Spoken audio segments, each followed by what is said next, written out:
Honor student. Honor student. Honors to Magmula kailan? yung kinder 2 po ako, valedictorian po ako, yung grade 1 po ako, top 1 po ako. Pero yung grade 2 po, top 2 po ako. Yung grade 3 naman po, gold medalist po ako.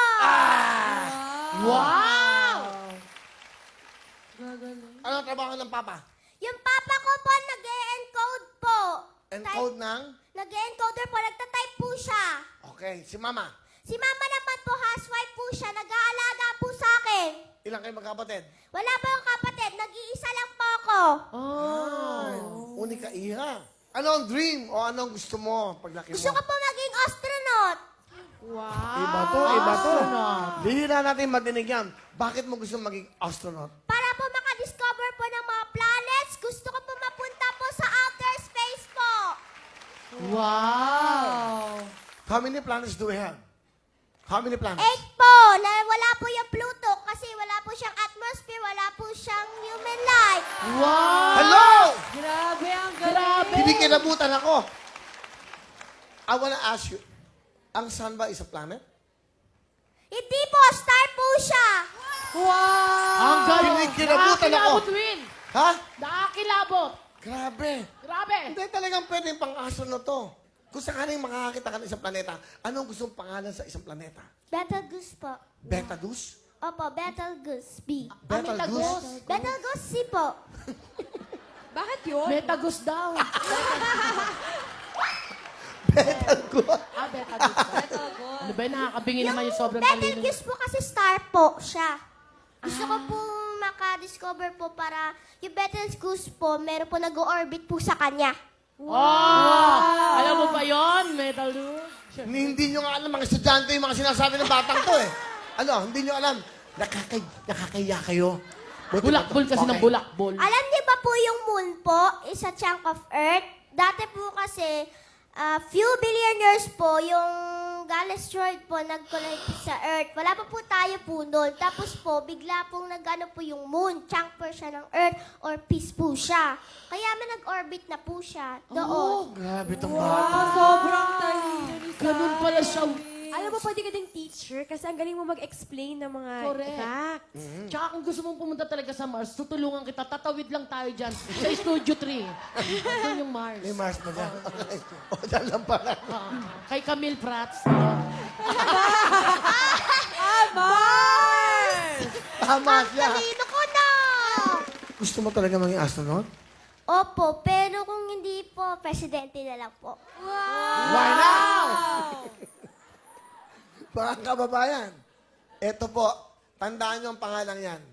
Sa inyong magiging anak, inyong magiging apo, malay nyo, she will be the next president in the future ng ating bansa. Yes! Hindi bawal mangarap, iha. Malay mo talaga, saka napaka-bright mong bata. Ha? Thank you po. Okay, ang ganda-ganda bata nito. Sino kasama mo? Say, pakilala mo.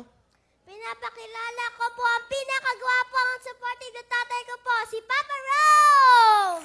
Magandang hapon at masayang hapon, Will. Naku, mukhang marunong yung tatay. Tsura pa lang, eh. Oh. Tsaka mukhang bata pa. Mukhang profesor, eh. Oh.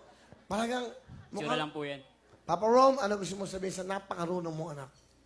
Sa Irene, lagi kang magdadasal, lagi kang hingi ng gabay kay God, and then lagi kang makikinig at sa amin ng mama mo. Kung nakapagalitan ka namin madalas, dahil rin sa pagmamahal namin sa'yo. So, tandaan mo rin na habang lumalaki ka, tumatanda kami. Lagi kami nandito para sa'yo, tsaka sa pangarap mo, supportan ka namin. Mahal na mahal ka namin, anak.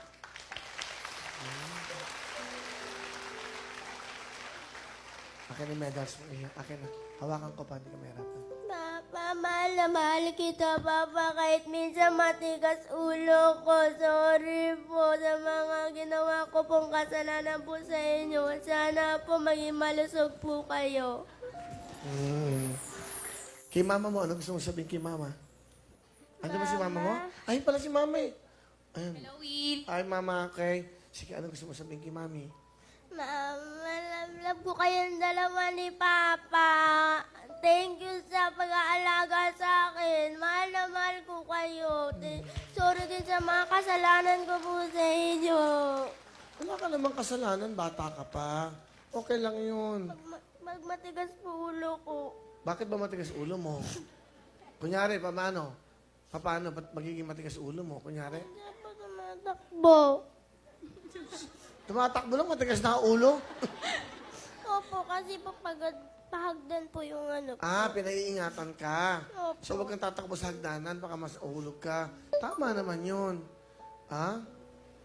Mahal naman. Ang swerte-swerte nila sa'yo. Bihirahin kanyang bata marunong, ha? Tama ang papa mo. Habang tumatanda ka, tumatanda din sila. Kaya ingatan mo sarili mo. Si Saipon magiging isang inspirasyon ng mga bata, nating lahat. Dahil ang batang ito may pagkapusigido sa buhay at siyempre ang pangarap niya maging isang astronaut. Palapakan natin saya kanyang mga magulang.